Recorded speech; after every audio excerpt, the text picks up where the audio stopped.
Ravi de vous retrouver pour la retransmission du culte de ce jour. Dimanche 3 août 2025, premier dimanche du mois. Le culte de ce matin a débuté par des chants d'ouverture dirigés par la sœur Rebecca. Puis, le leader des intercesseurs a exhorté le peuple de Dieu en général et les jeunes filles en particulier à prendre soin de la maison du Seigneur. Après cela, elle a conduit la prière d'ouverture. Le serviteur de Dieu, le frère Emmanuel, nous a menés dans un moment d'intercession et le sujet était le feu du fondeur. Nous avons élevé nos voix contre les autels, les alliances et les souillures pouvant empêcher la manifestation de la gloire de Dieu dans nos vies. Après cela, nous sommes passés à la phase des témoignages et les bien-aimés ont partagé avec nous les merveilles que le Seigneur a accomplies dans nos vies.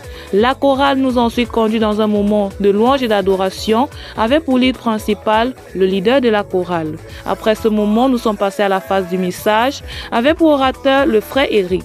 Le point essentiel de ce jour était la foi. Le texte d'appui était Hébreux 11, versets 1 à 14. Le serviteur de Dieu nous a fait comprendre en ce jour que nous devons avoir une foi ferme comme celle de Job, car la foi est la base de la vie de tout enfant de Dieu. Et si le diable réussit à atteindre notre foi, c'est que nous sommes vaincus, car le juste vivra par la foi. Il nous a fait comprendre si nous voulons accomplir des grandes choses, si nous voulons voir la prophétie de la synagogue qui est dans nos mains se manifester, nous devons avoir une foi immense, car servir le Seigneur, c'est avoir la foi, c'est faire preuve de foi.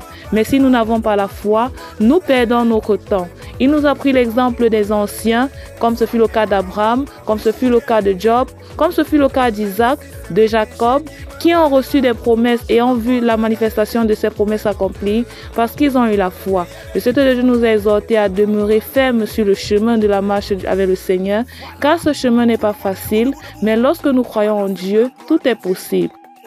Après cela, ce fut le moment des annonces par le leader de l'intercession et le peuple de Dieu s'est séparé, recommandé dans la main du Seigneur par la servante de l'Éternel, la sœur Inès. Charmante famille du Seigneur, en quelques mots, voici ce qui a été dit ce jour. Nous bénissons le Seigneur pour sa bonté et pour ce programme qui tire à sa fin. Donnons-nous rendez-vous la semaine prochaine pour un autre numéro. D'ici à là, portons-nous bien. Shalom!